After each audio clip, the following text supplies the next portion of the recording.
Hello दोस्तों, tally series के part number 2 में आपका स्वागत है। हम आपके लिए लाए हैं हिंदी में टैली सीखने का आसान तरीका, जो कंप्लीट एजुकेशन चैनल में आपको सिखाया जाएगा। आप तो जानते ही होंगे कि टैली एक अकाउंटिंग सॉफ्टवेयर है और आसान नहीं है, लेकिन फिर भी हमने इसको छोटे छोटे पार्टों में बनाकर इसको एक सीरीज़ का रूप दिया है, जिससे आप लोग टैली से संबंधित अपने सवालों को हल कर सकें और किसी भी कंपनी के खातों को टैली में मेंटेन कर सकें। तो चलो दोस्तों, पार्ट नंबर 2 शुरू करने से पहले मैं आपको बता देना चाहता हूं कि मेरा नाम शाफिज़ खान है और मैंने 2005 में एमकॉम क्वालिफाई कर लिया था और मुझे टैली सिखाने का 15 साल का अनुभव है और मुझे लगता है कि यह अनुभव आपको पढ़ाने के लिए काफ़ी होना चाहिए। तो आइए शुरू करते हैं।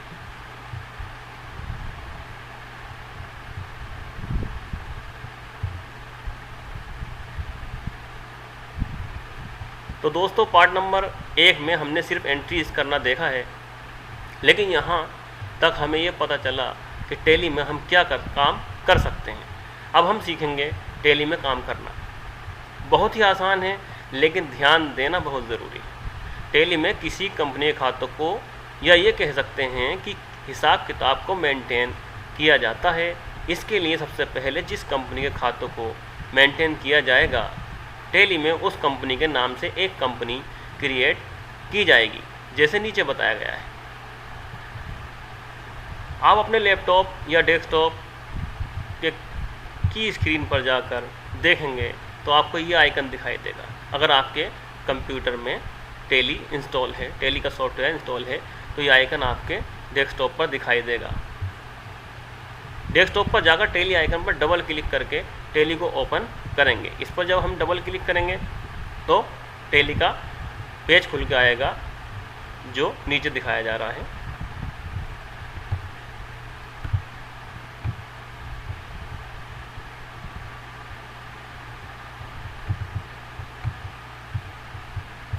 ये पेज हमारा टैली में खुलकर आएगा। इसमें कंपनी इन्फॉर्मेशन, पेज का नाम इसका कंपनी इन्फॉर्मेशन कहलाता है, कंपनी इन्फॉर्मेशन।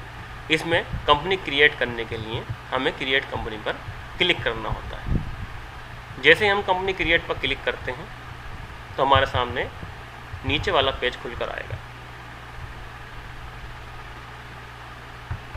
जैसे ये पेज। इसमें हम क्रिएट कंपनी में क्लिक करेंगे और कंपनी की डिटेल्स फिल कर देंगे, जैसे नीचे बताया गया है। नेम पूछेगा कंपनी का, हमारी कंपनी का नाम है ABC company limited. Mailing name खुद ब खुद आ जाता है, ABC company limited. Mailing name का मतलब जो एड्रेस नेम है आपका, जहाँ से कोई लेटर वगैरह आएगा तो ABC कंपनी लिमिटेड के नाम से ही आएगा, इसे मेलिंग नेम कहते हैं। इसके बाद जो एड्रेस है वो आ जाएगा, नीचे लिख दीजिए आप अपना। हमारा एड्रेस है near church gate, Lucknow. Statutory compliance for India, state Uttar Pradesh, pin code है 226001। ये आप अपने अकॉर्डिंग जो कंपनी में होगा कंपनी की डिटेल भर देंगे। टेलीफोन नंबर जो भी होगा वो भर देंगे। ईमेल एड्रेस अगर होगा तो भर देंगे, ज़रूरी नहीं है, मैंडेटरी नहीं है। करेंसी सिंबल ऑटोमेटिक आ जाएगा, rupees. Maintain accounts with inventory. दो टाइप की कंपनीज में हम काम कर सकते हैं। एक तो वो कंपनी जो सिर्फ सर्विस देती हैं, जैसे डॉक्टर्स, अकाउंटेंट्स, एडवोकेट। अगर हमें इनके खाते मेंटेन करने हैं तो हमें यहाँ पर लिखना होगा अकाउंट्स ओनली। लेकिन अभी हमें जो खाते मेंटेन कर रहे हैं, हम उस कंपनी के खाते मेंटेन कर रहे हैं जो कंपनी कुछ खरीदती है, बेचती है। उसमें इन्वेंट्री भी होता है। इन्वेंट्री का मतलब कोई स्टॉक, कोई माल, तो उसके हमें अकाउंट्स मेंटेन करने हैं विद स्टॉक, मतलब उसका स्टॉक का भी हमें हिसाब किताब रखना है। तो हम मेंटेन में लिखेंगे accounts with inventory. Financial year from, financial year होता है हमारा हमेशा 1 अप्रैल से 31 मार्च तक। जैसे मान लीजिए हमारा ये 2020 चल रहा है, तो 1 अप्रैल 2020 से अगले साल 31 मार्च 2021 हमारा फाइनेंशियल ईयर होगा। हमने अपना बिजनेस कब स्टार्ट किया, तो बुक्स बिगिनिंग फ्रॉम, हमने बिजनेस स्टार्ट किया 28 अप्रैल 2020 को, या जो भी डेट हो, 1 मई 2020 हो या कोई और डेट हो, तो वो डेट यहाँ पर हम डाल देंगे। यूज़ सिक्योरिटी कंट्रोल में अगर हमें पासवर्ड देना है तो हम यहाँ यस करेंगे और नीचे हम पासवर्ड दे सकते हैं। पासवर्ड का ऑप्शन अभी हमने यस नहीं किया है, ये बाद में हम बता देंगे। इसके नीचे ये डिटेल ऑटोमेटिक भरी हुई होती है, खुद ब खुद फिल है। इसमें यहाँ में एंटर करके आप एंटर कर देंगे, नीचे ओके कर देंगे, ये आपकी कंपनी क्रिएट हो जाएगी। इस तरह हमारी कंपनी टैली में क्रिएट हो जाती है। अब हम इसमें कंपनी से रिलेटेड जो भी लेन देन की एंट्रीज होंगी वो करना सीखेंगे। टैली में जो एंट्रीज करनी है पहले हम वो लिख लेते हैं और फिर स्टार्ट करते हैं। जैसे 28 अप्रैल 2020।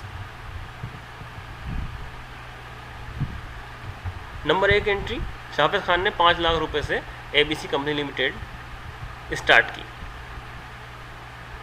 नंबर 2, कंपनी के लिए 25,000 रुपये का फर्नीचर नकद खरीदा। नंबर 3, कंपनी के लिए 20,000 रुपये का computer MS computer gallery Delhi से उधार खरीदा।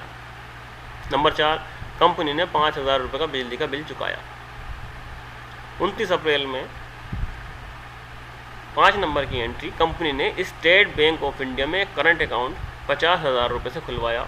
अकाउंट नंबर ये है। नंबर 6, कंपनी ने ACC सीमेंट की 200 बोरी 380 रुपये प्रति बोरी बेचने के लिए नकद खरीदी और 400 रुपये बोरियाँ उतारने के लेबर को दिए। 30 अप्रैल, कंपनी ने अल्ट्राटेक सीमेंट की 100 बोरी 370 रुपये प्रति बोरी सुभाष कंस्ट्रक्शन से उधार खरीदी और 200 रुपये लेबर को दिए। कंपनी ने ACC गोल्ड सीमेंट की 400 बोरी 425 रुपये प्रति बोरी खान सीमेंट स्टोर से उधार खरीदी और 800 रुपये लेबर को दिए। कंपनी ने ACC सीमेंट की 60 बोरी 395 रुपये प्रति बोरी के हिसाब से नकद बेची। 1 मई, कंपनी ने ACC गोल्ड की 200 बोरी 440 रुपये प्रति बोरी के हिसाब से रमेश चंद को उधार बेची। कंपनी ने अल्ट्राटेक की 100 बोरी 390 रुपये प्रति बोरी के हिसाब से नकद बेची। कंपनी ने 3 लाख रुपये स्टेट बैंक में जमा किए। 2 मई 2020, कंपनी ने सुभाष कंस्ट्रक्शन को 35,000 रुपये का स्टेट बैंक से नेफ्ट द्वारा पेमेंट किया। कंपनी ने खान सीमेंट स्टोर को 1,50,000 रुपये का स्टेट बैंक से नेफ्ट द्वारा पेमेंट किया। कंपनी को 20,000 रुपये नकद और 68,000 रुपये स्टेट बैंक में रमेश चंद से प्राप्त हुए। कंपनी ने चाय के लिए 50 रुपये खर्च किए। अब यहाँ तक टैली में एंट्रीज करते हैं और देखते हैं कि कंपनी को प्रॉफिट हुआ या लॉस हुआ। ये भी चेक करते हैं कि कंपनी के पास कितना स्टॉक बचा है और कितना कैश बचा है और स्टेट बैंक ऑफ इंडिया में उसका कैश कितना बचा है। टैली में एंट्रीज करने के लिए सबसे पहले लेजर क्रिएट करने पड़ेंगे। टैली तो हमने क्रिएट कर ली, टैली में कंपनी तो हमने क्रिएट कर ली, लेकिन अब जो हमें ये एंट्रीज करनी है उसके हमें लेजर क्रिएट करने पड़ेंगे। जो 16 एंट्रीज में लेजर कौन कौन से हैं आइए समझते हैं। जो एंट्रीज होती हैं उसके हिसाब से हमारे लेजर क्रिएट करने पड़ते हैं। इसमें लेजर हमने बताया था आपको, शाफिज खान गिवर है 5 लाख रुपए कंपनी को दिए, रिसीवर ABC कंपनी लिमिटेड है लेकिन कंपनी का नाम नहीं आएगा, शाफिज खान का नाम नहीं आएगा, तो जो आइटम आया है कैश आया तो कैश का नाम आएगा, तो लेजर हो गया कैश। और गिवर में शाफिज खान का नाम नहीं आएगा, क्या आएगा कैपिटल। ऐसे कंपनी के लिए 25,000 रुपये फर्नीचर नकद खरीदा, 25,000 रुपये फर्नीचर खरीदा, फर्नीचर डेबिट में आ जाएगा, फर्नीचर हो गया लेजर। और कैश गया तो 25,000 रुपये कैश जब गया तो कैश हो गया लेजर। हम ये देख रहे हैं कि यहाँ पर लेजर क्या क्या है। एंट्रीज़ के अकॉर्डिंग लेजर हमें क्रिएट करने होते हैं। एंट्री खुद बताती है कि मेरे पास लेजर कौन कौन से हैं। कंपनी ने 20,000 रुपये का कंप्यूटर MS कंप्यूटर गैलरी से उधार खरीदा, तो इसमें लेजर हो गया कंप्यूटर। और गिवर कौन है, MS कंप्यूटर गैलरी, तो ये भी लेजर हो गया। इसके बाद कंपनी ने 5,000 रुपये बिजली का बिल चुकाया, तो इसमें बिजली का बिल, इलेक्ट्रिसिटी बिल, ये लेजर हुआ। और गया क्या कंपनी से 5,000 रुपये कैश, तो कैश लेजर हुआ।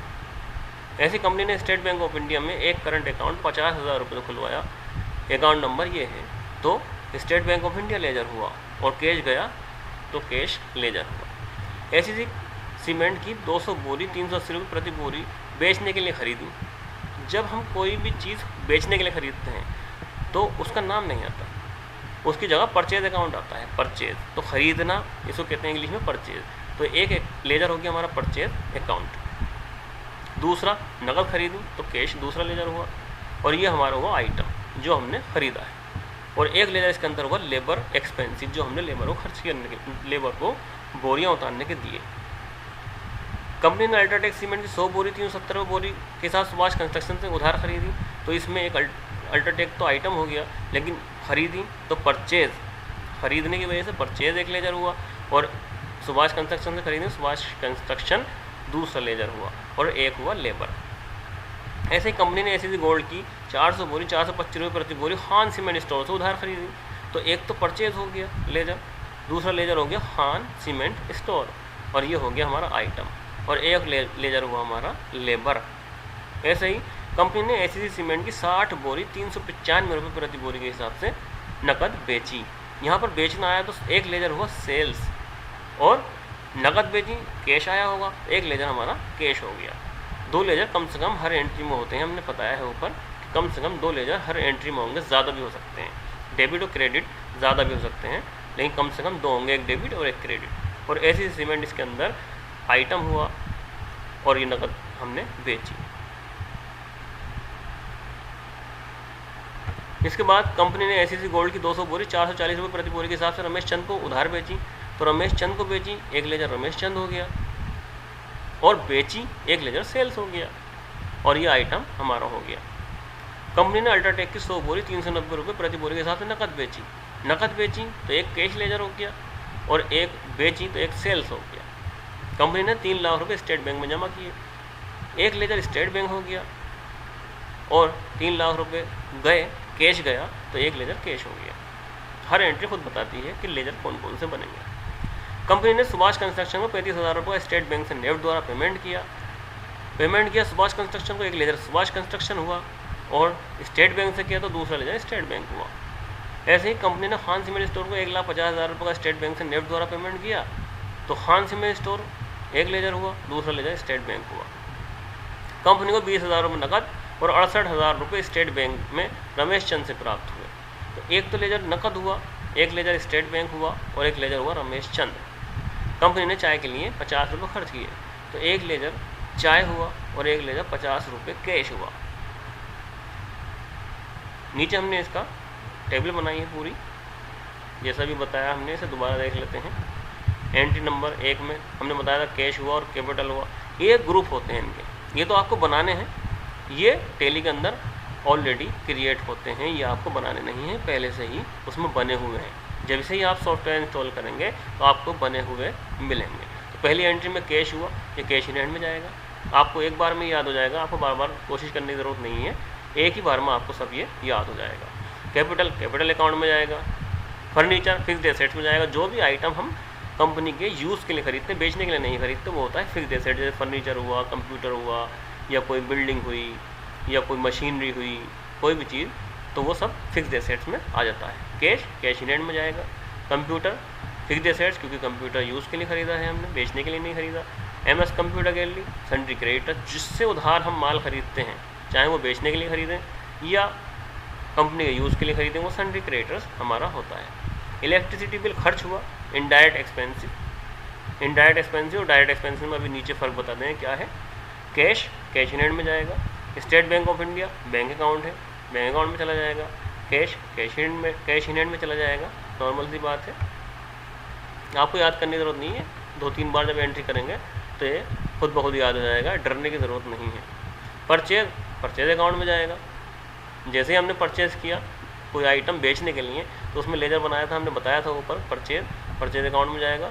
और आइटम क्या होगा, एसीसी सीमेंट, और आइटम की जो यूनिट होती है, सीमेंट जो आता है एक बोरी के रूप में आता है, बैग, तो बैग्स के रूप में आ जाएगा। कुछ चीज़ें केजी में आती हैं तो किलोग्राम लिख देते हैं, कुछ चीज़ें नंबर्स में आती हैं तो नंबर्स लिख देते हैं, कोई चीज़ें लीटर्स में आती हैं तो लीटर्स लिख देते हैं, वो उसकी यूनिट कहलाती है। दूसरा लेजर इसके अंदर है कैश इन हैंड। एक है लेबर चार्ज, लेबर को पैसे दिए थे, वो डायरेक्ट एक्सपेंसिव। जब हम माल खरीदते टाइम जो खर्च होते हैं हमारे, वो हमारे डायरेक्ट एक्सपेंसिव होते हैं। और बाकी जो उसके अलावा जो खर्च होते हैं हमारे, वो इनडायरेक्ट एक्सपेंसिव होते हैं। जैसे बिजली का बिल किया, या लेबर को, या हमने सैलरी दी अपने वर्कर्स को, ये सब इनडायरेक्ट एक्सपेंसिव होते हैं। 7 नंबर की entry purchase account. UltraTech cement item और बैग्स में आएगा। सुभाष कंस्ट्रक्शन सन्ड्री क्रेडिटर्स, उधार खरीदा, तो sundry creditors. Labour charge direct expensive, क्योंकि खरीदने पर खर्च है। इसके बाद परचेज अकाउंट में जाएगा। एसीसी गोल्ड सीमेंट आइटम हो गया, बैग्स में आएगा। ये Khan cement store sundry creditor, उधार खरीदा, जिससे उधार खरीदते हैं सन्ड्री क्रेडिटर, और जिसको उधार बेचते हैं वो सन्ड्री डेटर्स होता है। लेबर चार्ज डायरेक्ट एक्सपेंसेस में आ जाएगा। अब यहाँ सेल्स किया, सेल्स अकाउंट में जाएगा नॉर्मल। कैश इन हैंड में जाएगा। यहाँ पर हमने बेचा था एसीसी सीमेंट, फिर 10 नंबर की एंट्री में हमने जो है एसीसी गोल्ड बेचा था, तो सेल्स बन गया था लेजर, सेल्स अकाउंट में जाएगा। रमेश चंद को बेचा था उधार, तो सन्ड्री डेटर्स, जिसको उधार बेचते हैं सन्ड्री डेटर्स। फिर 11 नंबर सेल्स अकाउंट, अल्ट्राटेक सीमेंट बेचा, नकद बेचा, तो cash in hand. State Bank of India में पैसे हमने जमा किए, तो ये बैंक अकाउंट, और यहाँ पर कैश इन हैंड। जैसा लेजर होगा वैसे ही आपको पता चल जाएगा। Subhash construction sundry creditors, state Bank of India bank account, Khan cement store sundry creditors उधार खरीदा था, state Bank of India bank account. यहाँ सुभाष कंस्ट्रक्शन को पेमेंट करा था हमने स्टेट बैंक से, तो इसलिए 2 लेजर बने थे हमारे। यहाँ पर खान सीमेंट स्टोर को पेमेंट करा था हमने 14 नंबर की एंट्री में, तो Khan cement store State Bank of India ledger बना था। रमेश चंद सन्ड्री डेटर्स, ये वो हैं जिनको हमने बेचा था, इनसे हमें पेमेंट मिला था, नेफ्ट के द्वारा मिला था बैंक में 68,000 रुपये, और 20,000 रुपये हमें कैश मिला था। तो हमने 3 लेजर ये बनाए थे। टी एक्सपेंसिस इनडायरेक्ट एक्सपेंसिस होता है। मैंने बताया था कि लेजर इनडायरेक्ट एक्सपेंसिस और डायरेक्ट एक्सपेंसिस में क्या फ़र्क है। जो माल के खरीदते टाइम खर्च होते हैं वो हमारे डायरेक्ट एक्सपेंसिस कहलाते हैं। उसके अलावा जो खर्च होते हैं, जो ऑफिस के खर्च हैं या जो कंपनी के खर्च हैं, इनडायरेक्ट एक्सपेंसिस में आ जाते हैं। कैश इन हैंड, तो हमने ये देखा कि जो ऊपर हमने एंट्रीज लिखी हैं 16 एंट्रीज, उनको हम लेजर जो बनाने हैं हमें, वो लेजर क्या है, वो लेजर किसके अंडर में जाएंगे। ये अंडर हमने ग्रुप जो बताए हैं ये ऑलरेडी क्रिएट होते हैं टैली के अंदर, और ये जो लेजर हैं ये हमें जो एंट्रीज होती हैं उसके अकॉर्डिंग हमें देखने होते हैं क्या क्या लेजर बनेंगे और वो किसके अंडर में जाएंगे। ये लेजर बनाते ही फिर हमें एंट्री करनी होती है टैली में, फिर हम एंट्री करते हैं। तो पार्ट नंबर 3 में हम ये एंट्री करना दिखाएंगे आपको। अब ये पार्ट नंबर 2 था हमारा। अब ये फ्रेंड्स यहाँ तक इतना काफ़ी है। अब हम अगले पार्ट नंबर 3 में आपको दिखाएंगे कि टैली के अंदर एंट्रीज कैसे करते हैं। तो अपना ख्याल रखें दोस्तों, और पार्ट नंबर 3 का वेट करें।